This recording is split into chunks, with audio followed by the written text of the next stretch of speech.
شہر کا مرحلہ اس طرح طے ہو گیا کہ کسی کو نقصیر تک نہیں پھوٹی اور خسرو خان کی بادشاہت کے سامنے سب نے سر جھکا دیا۔ رئیسوں، امیروں اور سرداروں کو اطاعت کا پروانہ اور ساتھ ہی ساتھ بیش بہا انعامات اور خلتوں کا پشتارہ روانہ کیا گیا۔ اطاعت کی صورت میں انعام مزید کا وعدہ، انکار کی صورت میں عتاب کی دھمکی۔ سب نے خسرو خان کی اطاعت منظور کر لی، لیکن دیپال پور کے حاکم غازی ملک کے تیور پر شروع ہی سے بل تھے۔ جب اس کے پاس خسرو کا خلت پہنچا تو ایک کہی نہ دو خلت کو اٹھا کر پھینک دیا اور خسرو خان کی تحقیر میں کوئی دقیقہ اٹھا نہ رکھا۔ بات یہ تھی کہ غازی ملک سلطان قطب الدین مبارک شاہ کو اپنا آقا اور مالک جانتا تھا اور اس کا بڑا احترام کرتا تھا۔ جس دن اس نے سلطان کے قتل کی خبر سنی تھی اسی دن سے بدلہ لینے کی ٹھان لی تھی، لیکن کر کچھ نہ سکتا تھا۔ اس کا بیٹا جونا خان دربار میں ملازم تھا اور خسرو خان کے بس میں تھا۔ غازی ملک بڑے قبیلے والا اور غیرت دار سردار تھا۔ خسرو خان کے ظلم و ستم کا حال سن سن کر اس کو طیش آتا، اور جب یہ سنتا کہ خسرو خان نے الہی اور قطبی غلاموں کو چن چن کر قتل کر دیا اور ان کی عورتوں اور بچوں کو ہندوؤں کے حوالے کر دیا، اور جس سے خطرہ نظر آیا اسے بے دریغ تہہ تیگ کر دیا، یہاں تک کہ سلطان علاء الدین کے بھانجے ملک نصرت کو بھی، جو عرصے سے دنیا کو چھوڑ کر فقیر ہو گیا تھا، نہ چھوڑا اور قتل کر ڈالا۔ شاہی حرم پر بھی ہاتھ صاف کیا۔ سلطان علاء الدین کی بیٹی اپنے بھائی کو دے دی اور سلطان قطب الدین کی ملکہ کو خود بٹھا لیا، اور بادشاہ سے استاد غازی خان کے قاتل جہریہ کو موتیوں کے ہار پہنائے اور اپنے ماموں رندھول کو سرفراز کر کے رائے رایاں کا خطاب دیا، اور غازی خان کا سارا گھر بار اسے بخش دیا اور بت پرستی شروع کرا دی اور قرآن کو ذلیل کر دیا، تو تغلق کے تن بدن میں آگ لگ جاتی۔ دل ہی دل میں کہتا، الہی کیوں کر اپنے آقا کے خون کا بدلہ لوں۔ چاروں طرف پرواریوں کا غلبہ تھا، ایسا نہ ہو کہ میں ادھر ان کے مقابلے پر اٹھوں اور ادھر یہ میرے بیٹے اور کلیجے کے ٹکڑے جونا پر ہاتھ صاف کر دیں۔ آخر غازی ملک تغلق نے ملتان کے حاکم کشلو خان کو لکھا، خان، خسرو خان نے جتنی زیادتیاں کی، جتنے بھی ظلم کیے اور جو ظلم ڈھائے وہ تم نے دیکھ لیے، میں بھی دیکھتا رہا، لیکن اب ضبط نہیں ہو سکتا۔ میں نے اس ظالم کا تختہ الٹ دینے کی ٹھان لی ہے، تم کو بھی چاہیے کہ میرا ساتھ دو اور سلطان قطب الدین مبارک شاہ کے خون کا بدلہ لینے میں میری مدد کرو۔ کشلو خان نے جواب دیا، غازی ملک تغلق کو معلوم ہو کہ مجھے تم سے پورا اتفاق ہے، لیکن جان بوجھ کر اپنے آپ کو ہلاکت میں ڈالا نہیں جاتا۔ اگر میرا بیٹا خسرو خان کے پاس نہ ہوتا تو میں بے شک تمہاری مدد کرتا۔ اس پر غازی ملک نے اپنے بیٹے جونا خان کو ایک خط لکھا جس کا مطلب یہ تھا، پیارے بیٹے، جب سے بدبخت خسرو خان ہمارے آقا اور محسن سلطان قطب الدین مبارک شاہ کو قتل کر کے دہلی کے تخت پر بیٹھا ہے، میری آنکھوں میں خون اتر رہا ہے۔ اس کے ہاتھوں اسلام کی بے حرمتی دیکھ دیکھ کر اور شاہی حرم کی مصیبتیں سن سن کر مجھ میں ضبط کا یارہ نہیں۔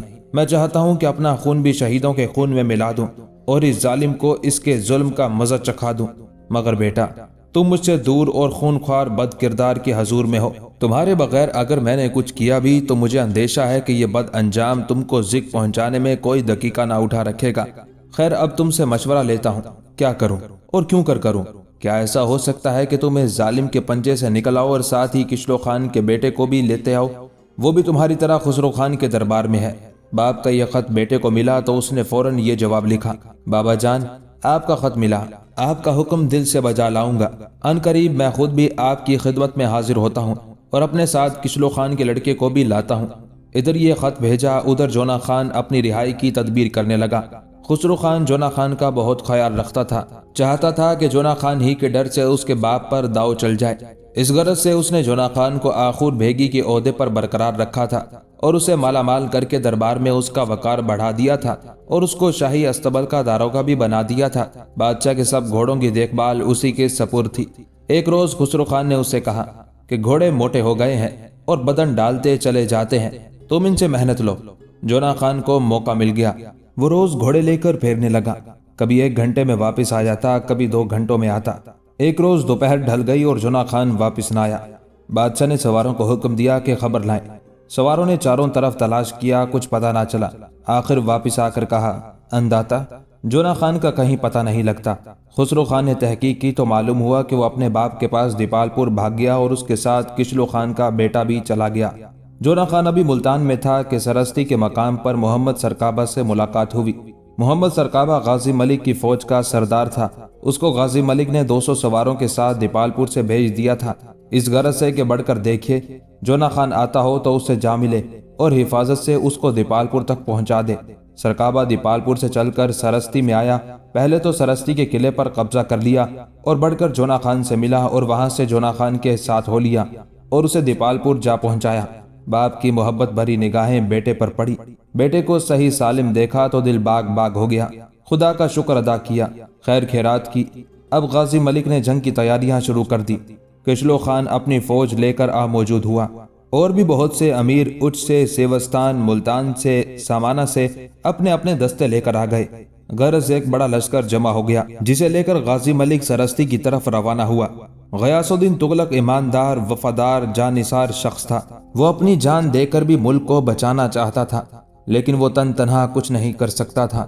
اسے ضرورت تھی رفیقوں اور ساتھیوں کی، اور وہ خود غرضی کی اس دنیا میں ناپید تھے۔ اور اب کہیں جا کر کشلو خان اس کے ہاتھ آیا تھا، ڈوبتے کو تنکے کا سہارا۔ وہ اس سہارے پر آگے بڑھنے لگا۔ امید و بیم کی حالت میں ایک سپاہی ایک بادشاہ سے لڑنے جا رہا تھا۔ ایک چھوٹی سی ٹولی ایک شہنشاہ کو شکست دینے باہر نکلی تھی۔ اس حوصلے کو دیکھیے۔ جو دوست تھے فکر مند تھے کہ دیکھیے انجام کیا ہوتا ہے، جو دشمن تھے وہ خوش تھے کہ راستے کا کانٹا ہٹ رہا ہے، اور تغلق ان سب سے بے پرواہ آگے بڑھا چلا جا رہا تھا۔ تخت حکومت پر بیٹھتے ہی خسرو خان کھل کھلا اور نفس و ہوس کے مشغلے میں منہمک ہو گیا۔ جتنی ہوشیاری اور فراست سے کام لے کر اس نے تخت حکومت پر قبضہ کیا تھا، اگر اتنی ہی فراست اور تدبر سے کام لے کر وہ حکومت کرتا تو شاید مسلمانوں کے دور فرما روائی کی تاریخ ہی بدل جاتی اور ہندوستان سے مسلمان ہمیشہ ہمیشہ کے لیے بے دخل کر دیے جاتے۔ لیکن خدا کا شکر ہے کہ ایسا نہیں ہوا۔ قاضی خان کو انتہائی عجلت پسندی سے کام لے کر قتل کر کے، اس سے زیادہ صورت کے ساتھ قطب الدین کی گردن کاٹ کر، اور پھر راتوں رات سوتے ہوئے امیروں، رئیسوں، منصبداروں اور وزیروں کو بلا کر حلف اطاعت لے کر، اور پھر جو امیر اور سردار دلی سے باہر تھے ان کے لواحقین اور متعلقین کو دلی میں نظر بند کر کے، اس نے سحرکار کامیابی کا عدیم النظیر نمونہ دنیا کے سامنے پیش کر دیا۔ لیکن ظرف چھوٹا تھا، اس کامیابی کو برداشت نہ کر سکا۔ تخت حکومت پر بیٹھتے ہی اس نے ایسی حرکتیں شروع کر دی جنہوں نے عوام اور خاص سب کو اس سے متنفر اور بیزار کر دیا۔ صرف روپیہ ہی تو سب کچھ نہیں ہوتا۔ اس نے بے شک انعامات دی اور بڑی فیاضی کے ساتھ دیے، خلعتیں عطا کی اور نہ جانے کتنوں کو مالا مال کر دیا۔ لیکن ساتھ ہی ساتھ اس نے یہ بھی کیا کہ جو اونچے تھے انہیں پست کر دیا، جو پست تھے انہیں بام عروج پر پہنچا دیا۔ شرفا کو ذلیل کیا اور ذلیلوں کو شرفا کی مسند پر بٹھا دیا۔ عالموں کو ان کے حجروں سے باہر نکال دیا، جاہلوں کو ان کا منصب سونپ دیا جن کی انتظامی قابلیت مسلم تھی، جو پشت ہا پشت سے بڑے بڑے منصب پر فائز چلے آ رہے تھے، جنہوں نے تخت اور حکومت کے لیے گراں بہا خدمات انجام دیے تھے، انہیں چن چن کر نکالا گیا، اور جو چھٹے ہوئے گنڈے اور بدماش تھے جن کا وجود امن اور شہر کی سلامتی کے لیے ایک مستقل خطرہ بنا رہتا تھا، انہیں بڑے بڑے سرکاری عہدوں پر فائز کیا گیا۔ اگر اس پر اکتفا کیا جاتا تو شاید معاملات زیادہ نازک صورت نہ اختیار کرتے۔ دلی کے باشندے اس نئے حکمران کو برداشت کر لیتے، یہ دیکھ کر باہر کے لوگ بھی خاموشی سے سر تسلیم خم کر دیتے، لیکن غضب یہ ہوا کہ خسرو خان اپنی ہندویت کو چھپا نہ سکا، اتنے عرصے تک بھی نہ چھپا سکا کہ اس کی حکومت مستحکم ہو جاتی۔ اس نے اور اس کے نئے حکام و عمال نے، جو سب کے سب ہندو تھے، مسلمانوں کے مذہبی جذبات سے کھیلنا شروع کر دیا۔ مسجدوں سے مؤذن اور امام نکال دیے گئے، صدائے تکبیر و تحلیل بند کر دی گئی، اذان کی ممانعت کر دی گئی، بہت سی مسجدوں میں مورتیاں لا کر نصب کر دی گئی، گھنٹے بجنے لگے، بھجن ہونے لگے اور انہیں شیوالوں میں تبدیل کر دیا گیا۔ ہر نیا بادشاہ پرانے بادشاہ کے ارکان خاندان کا احترام کرتا ہے، ان کے لیے یہی سزا کافی سمجھی جاتی ہے کہ قدرت نے ان سے حکومت چھین لی، اقتدار سے محروم کر دیا۔ لیکن خسرو خان نے اس پر بھی بس نہ کیا، اس نے اس خاندان کے تمام مردوں کو قتل کر دیا، بچوں تک کو ڈھونڈ ڈھونڈ کر جمع کیا اور موت کے گھاٹ اتار دیا، عورتوں کی بے حرمتی کی اور جنہیں نگاہ انتخاب نے تاکا انہیں اپنے حرم میں داخل کر لیا۔ کل تک جن کا چہرہ چشم فلک بھی نہ دیکھ سکتی تھی، آج وہ لونڈی اور باندی کی طرح اپنے سابقہ غلام کے محل میں اس کے رحم و کرم کی منتظر تھی۔ یہ کتنا بڑا انقلاب تھا، یہ کتنی جگر نگار حقیقت تھی، لیکن حقیقت اٹل ہوتی ہے، اس سے انکار کیا جا سکتا ہے لیکن اسے تبدیل نہیں کیا جا سکتا ہے۔ یہ وہی کسر ہزار ستون تھا جس میں علاؤدین خلجی کبھی قیام کرتا تھا، اور اس کے دم سے یہ محل ساری دنیا کے لیے جذب آتش کا مرکز بنا ہوا تھا۔ یہاں بڑی بڑی حکومتوں کے نمائندے اور سفیر آتے تھے اور سر جھکا کر بادشاہ کی خدمت میں اسناد سفارت پیش کرتے۔ یہاں بڑے بڑے علماء، فضلاء اور یگانہ روزگار فنکار آتے تھے اور انعام و اکرام سے مالا مال ہو کر جاتے تھے۔ یہاں دور دیس کے تاجر اور سوداگر آتے تھے،